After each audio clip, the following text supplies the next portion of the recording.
Hello friends, welcome to Telugu share knowledge. First question, నీటి ఉపరితలం మీద కీటకాలు మునిగిపోకుండా సవరించడానికి కారణం? ఆన్సర్ తలతన్యత. తలతన్యత అనేది ద్రవాలకు, ముఖ్యంగా నీటికి గల ఒక ప్రత్యేక భౌతిక ధర్మం. దీనివల్ల నీటి బిందువులు ఎప్పుడూ గుండ్రంగా ఉంటాయి.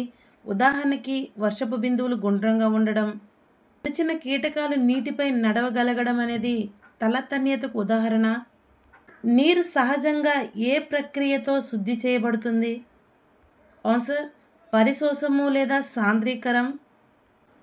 నేల మీద లేదా కొండల మీద నీరు ప్రవహించినప్పుడు మట్టి లేదా ఇసుక ఇతర పదార్థాలు నీటిని వడపోసి మలినాలను తొలగిస్తాయి.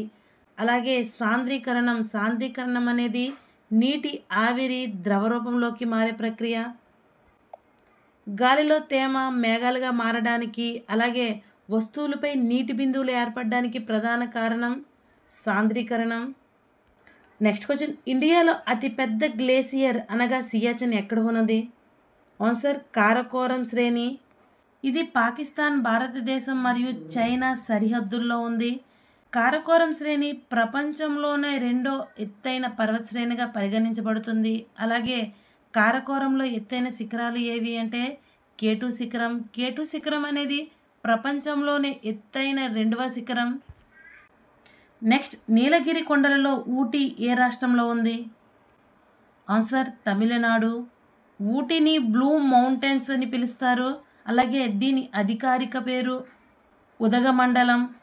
నెక్స్ట్, భారతదేశంలోని ఏ రాష్ట్రంలో పారస్నాథ్ శిఖరం ఉంది? ఆన్సర్ జార్ఖండ్. జైన మతానికి చాలా ముఖ్యమైన పుణ్యక్షేత్రం ఈ పారస్నాథ్ శిఖరము. అలాగే ఈ శిఖరం పేరును 23వ జైన తీర్థంకుడు అయిన పార్శ్వనాథ్ పేరు మీదుగా ఈ శిఖరం పేరు అనేది పెట్టారు. నెక్స్ట్, సేవరాయ కొండలు ఏ రాష్ట్రంలో ఉన్నాయి? ఆన్సర్ తమిళనాడు. తూర్పు కనుమలలో శేవరాయ కొండలు అనేది ఒక భాగం. అలాగే ఈ కొండలు సుమారు 150 చదరపు మైళ్ళ దూరం విస్తీర్ణంలో ఉన్నాయి. నెక్స్ట్, సింధు దర్శన్ ఉత్సవం భారతదేశంలోని ఏ రాష్ట్రంలో జరుపుకుంటారు? ఆన్సర్ లడక్. ఈ ఉత్సవం అనేది సింధు నది ఒడ్డున లడఖ్లో జరుపుకునే ఒక పండగ. అలాగే ఇది ప్రతి సంవత్సరం జూన్ నెలలో గురి పౌర్ణమి రోజున జరుగుతుంది. ఈ పండగ అనేది దేశ ఐక్యతను, సాంస్కృతిక వారసత్వాన్ని చాటుతుందని సింధు నదిలో నీరు పోసి నదిని పూజిస్తారు. ఫ్లోయం అనేది మొక్కల యొక్క వాస్కులర్ జీవ కణజాలం. ఇది దేనిని రవాణా చేస్తుంది? ఆన్సర్ పోషకాలను రవాణా చేస్తుంది. ఫ్లోయం అనేది మొక్క అంతటా పోషకాలను, ముఖ్యంగా చక్కెరలను రవాణా చేస్తుంది. ఇది మొక్కలలోని ఒక రకమైన వాస్కులర్ కణజాలం. నెక్స్ట్, భారత రాజ్యాంగం ఎన్ని దేశాల నుంచి అరువు తెచ్చుకున్న లక్షణాలను కలిగి ఉంది? ఆన్సర్ 10 దేశాల నుండి అరువు తెచ్చుకున్న లక్షణాలను భారత రాజ్యాంగం కలిగి ఉంది.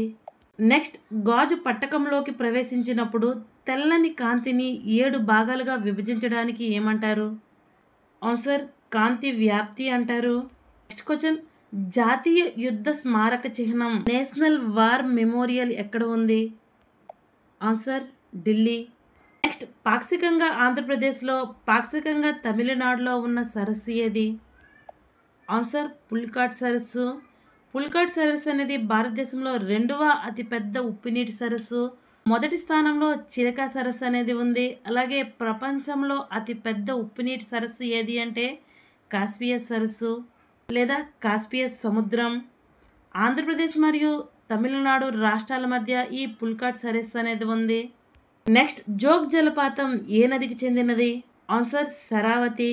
శరావతి నది కర్ణాటక రాష్ట్రంలో పుట్టి పశ్చిమానికి ప్రవహించే నది. అంటే అరేబియా సముద్రంలో కలిసే నది. ఈ నదిపైనే ప్రసిద్ధ జోగ్ జలపాతం అనేది ఉంది. నెక్స్ట్, హండ్రు జలపాతాలు ఎక్కడ ఉన్నాయి? ఆన్సర్ రాంచీ. భారతదేశంలో 34వ అతిపెద్ద జలపాతం అనేది హండ్రు జలపాతం. ఇది జార్ఖండ్ రాష్ట్ర రాజధాని అయిన రాంచీ జిల్లాలో ఉంది. సైన్యానికి జీతాలు చెల్లించే వ్యవస్థను ప్రవేశపెట్టింది ఎవరు? ఆన్సర్ అల్లావుద్దీన్ ఖిల్జీ. ఇతను ఖిల్జీ రాజవంశం నుండి ఢిల్లీ సుల్తానేట్ వరకు శక్తివంతమైన పాలకుడు. నెక్స్ట్, హరప్పా నాగరికతకు చెందిన అమ్రి ఏ ప్రావిన్స్లో ఉంది? ఆన్సర్ పాకిస్తాన్లోని సింధ్ ప్రావిన్స్లో ఉంది. ఇది సింధు నది ఒడ్డున ఉంది. నెక్స్ట్ వాతావరణంలో రోజువారీ మార్పులను అధ్యయనం చేసే శాస్త్రం. ఆన్సర్ మెటెరాలజీ. భూమి వాతావరణం మరియు వాతావరణ పరిస్థితులను అధ్యయనం చేసే శాస్త్రం. ఇది వాతావరణాన్ని అర్థం చేసుకోవడానికి అలాగే అంచనా వేయడానికి మరియు వాతావరణ మార్పులను అధ్యయనం చేయడానికి ఉపయోగపడుతుంది. నెక్స్ట్ ఇండియాలో వ్యవసాయ బడ్జెట్ను ప్రవేశపెట్టిన తొలి రాష్ట్రం. ఆన్సర్ కర్ణాటక. నెక్స్ట్ సిక్కుల పవిత్ర గ్రంథం. ఆన్సర్ ఆది గ్రంథ్. దీనికి ఇంకొక పేరు గురు గ్రంథ సాహిబ్.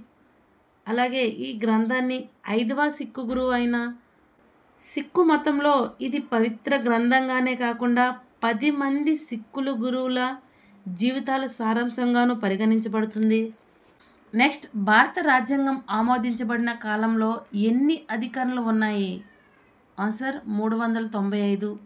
నెక్స్ట్ ప్రపంచ అక్షరాస్యత దినోత్సవం ఏ రోజు జరుపుకుంటారు? Answer September 8. 1966లో ప్రపంచ అక్షరాస్యత దినాన్ని యునెస్కో ప్రకటించింది. అక్షరాస్యత యొక్క ప్రాముఖ్యత, విద్య యొక్క ప్రాముఖ్యతను గురించి అవగాహన కల్పించడమే ప్రపంచ అక్షరాస్యత దినోత్సవం యొక్క లక్ష్యం. నెక్స్ట్ ఏ సంవత్సరంలో భారతదేశ రాజధానిని కలకత్తా నుండి న్యూఢిల్లీకి మార్చడం జరిగింది? ఆన్సర్ 1911. నెక్స్ట్ జాతీయ అభివృద్ధి మండలి ఏ సంవత్సరంలో ఏర్పాటు చేశారు? ఆన్సర్ 1952 ఆగస్టు 6న. నేషనల్ డెవలప్మెంట్ కౌన్సిల్ అనేది జాతీయ అభివృద్ధి మండలికి అధ్యక్షుడు, ప్రధానమంత్రి వ్యవహరిస్తారు. నెక్స్ట్ క్వశ్చన్ జాతీయ క్రీడా దినోత్సవం ఏ క్రీడాకారుని జన్మదినం రోజున జరుపుకుంటారు? హాకీ క్రీడాకారుడు అయిన ధ్యాన్ చంద్ పుట్టినరోజున ఈ జాతీయ క్రీడా దినోత్సవం అనేది జరుపుకుంటారు. నేషనల్ స్పోర్ట్స్ డేను ఆగస్ట్ 29న జరుపుకుంటారు. మేజర్ ధ్యాన్ చంద్ 1905 ఆగస్టు 29న జన్మించారు. అద్భుతమైన ప్రతిభ 1928, 1932 మరియు 1936లో ఒలింపిక్స్లో భారతదేశానికి బంగారు పథకాలు సాధించి పెట్టాడు. అందుకే ఈయనను హాకీ మంత్రగాడు అంటారు. ఈయన జయంతిని పురస్కరించుకొని ప్రతి సంవత్సరం జాతీయ క్రీడా దినోత్సవం అనేది జరుపుకుంటారు. నెక్స్ట్ థామస్ కప్ ఏ క్రీడతో సంబంధం కలిగి ఉంది? Answer badminton. నెక్స్ట్ వెనిగర్ దేనికి వ్యాపార పేరు? ఆన్సర్ ఎసిటిక్ ఆమ్లం. దీనికి గల ఇంకొక పేరు ఇథనోయిక్ ఆమ్లం లేదా కార్బాక్సిలిక్ ఆమ్లం. దీనిని వెనిగర్లో ఉపయోగిస్తారు మరియు దీని రసాయన ఫార్ములా CH3COOH. నెక్స్ట్ మొదటి దాదాసాహెబ్ పాల్కే అవార్డు గ్రహీత. Answer Devika Rani Roerich. దాదాసాహెబ్ పాల్కే అసలు పేరు దండిరాజ్ గోవింద్ పాల్కే. ఇతనిని భారతీయ సినిమా పితామహుడిగా పరిగణిస్తారు. 1913లో ఆయన దర్శకత్వం వహించిన భారతదేశపు మొట్టమొదటి పూర్తి నిడివిగల చలనచిత్రం. అలాగే ఈమెను భారతీయ సినిమా మొదటి మహిళగా పరిగణిస్తారు. ఈమె 1908లో విశాఖపట్నంలో జన్మించి 1994లో బెంగళూరులో మరణించారు. నెక్స్ట్ ఇండియాలో వ్యవసాయ బడ్జెట్ను ప్రవేశపెట్టిన తొలి రాష్ట్రం. Answer Karnataka. Next fuse wire ఏ విధంగా తయారవుతుంది? ఆన్సర్ టిన్ మరియు లెడ్. ఈ రెండు లోహాలు తక్కువ ద్రవీభవన స్థానాన్ని కలిగి ఉంటాయి. ఫ్యూజ్ వైర్ అనేది ఒక భద్రతా పరికరంగా పనిచేస్తుంది. షాక్ సర్క్యూట్ లేదా ఓవర్లోడ్ వంటివి సంభవించినప్పుడు అధిక వేడి ఉత్పత్తి అవుతుంది. ఇది ఫ్యూజ్ వైర్ను కరిగిస్తుంది మరియు సర్క్యూట్ను విచ్ఛిన్నం చేస్తుంది, తద్వారా పరికరాలు మరియు సర్క్యూట్ను రక్షిస్తుంది. నెక్స్ట్ ఆజాద్ హింద్ ఫౌజ్ను ఎవరు స్థాపించారు? ఆన్సర్ సుభాష్ చంద్రబోస్. నెక్స్ట్ ఏ విధమైన శక్తిని మన సెల్లో నిల్వ చేస్తారు? ఆన్సర్ రసాయన శక్తిని. నెక్స్ట్ భారత ఉపరాష్ట్రపతి దేనికి అధ్యక్షుడిగా ఉన్నాడు? ఆన్సర్ రాజ్యసభకు. నెక్స్ట్ క్వశ్చన్ జెనెటిక్స్ దేనికి సంబంధించిన అధ్యయన శాస్త్రం? ఆన్సర్ వారసత్వం. నెక్స్ట్ లాగున్ అనేది ఒక సరస్సు. లాగున్ అనేది ఇసుక దిబ్బలు, అవరోధ ద్వీపాలు లేదా పగడపు దిబ్బల ద్వారా పెద్ద నీటి శరీరం నుంచి రక్షించబడిన నిస్సారమైన నీటి శరీరం. ఇది సాధారణంగా నది ముఖద్వారాలు, జలసందులు లేదా సరస్సులు అని కూడా పిలుస్తారు. ఉదాహరణకి పులికాట్ సరస్సు, చిల్కా సరస్సు. ఢిల్లీ చలో అనే నినాదాన్ని ఇచ్చినవారు? Answer Subhash Chandra Bose. Next question, Mudrarakshasa అనే గ్రంథాన్ని ఎవరు రచించారు? ఆన్సర్ విశాఖ దత్తుడు.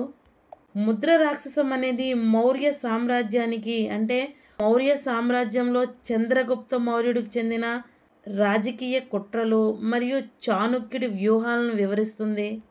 నెక్స్ట్, డాప్లర్ ప్రభావం దేనికి సంబంధించినది? ఆన్సర్ ధ్వని. నెక్స్ట్, భారతరత్న పొందిన తొలి వ్యక్తి? Answer C Rajagopalachari. నెక్స్ట్, యాంత్రిక శక్తిని విద్యుత్ శక్తిగా మార్చే సాధనం? Answer dynamo. విద్యుత్ మోటార్ అనేది విద్యుత్ శక్తిని యాంత్రిక శక్తిగా మారుస్తుంది. బ్యాటరీ అనేది రసాయన శక్తిని విద్యుత్ శక్తిగా మారుస్తుంది. హీటర్ అనేది విద్యుత్ శక్తిని ఉష్ణ శక్తిగా మారుస్తుంది. అలాగే సౌరఘటం అనేది కాంతి ఉష్ణ శక్తిని విద్యుత్ శక్తిగా మారుస్తుంది. నెక్స్ట్ క్వశ్చన్, తమిళనాడులోని ప్రతి సంవత్సరం నాట్యాంజలి ఉత్సవ్ ఏ సందర్భంలో జరుపుకుంటారు? ఆన్సర్ మహాశివరాత్రి. ఇది తమిళనాడులోని చిదంబరంలో ప్రతి సంవత్సరం మహాశివరాత్రికి 5 రోజుల ముందు జరుగుతుంది.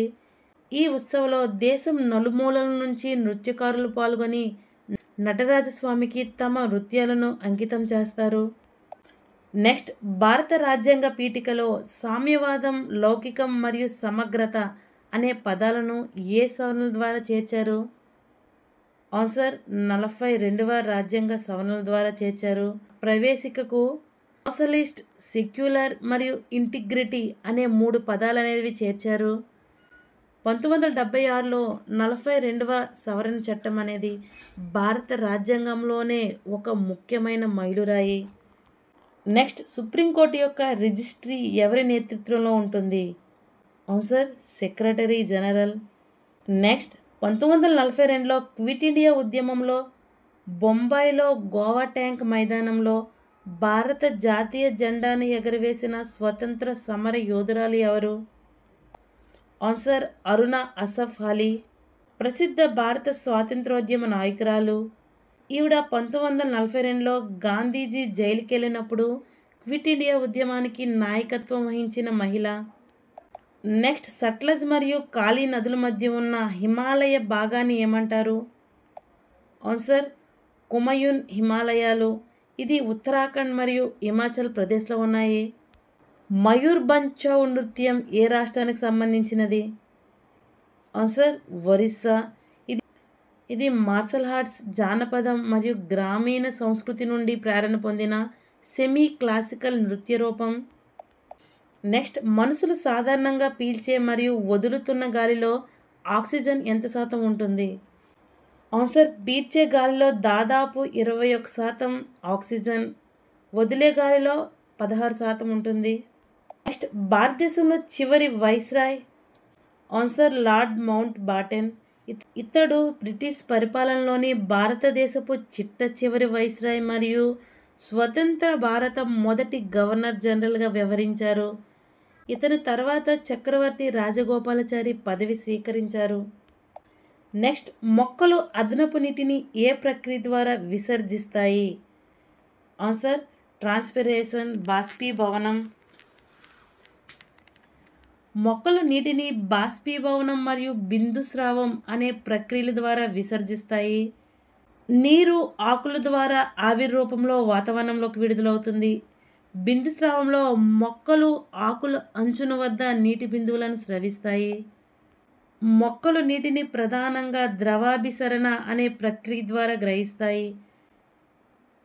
వేర్లు నేల ద్వారా నీటిని పీల్చుకుంటే ఆ నీరు కణజాలం ద్వారా మొక్క అంతటా ప్రయాణిస్తుంది.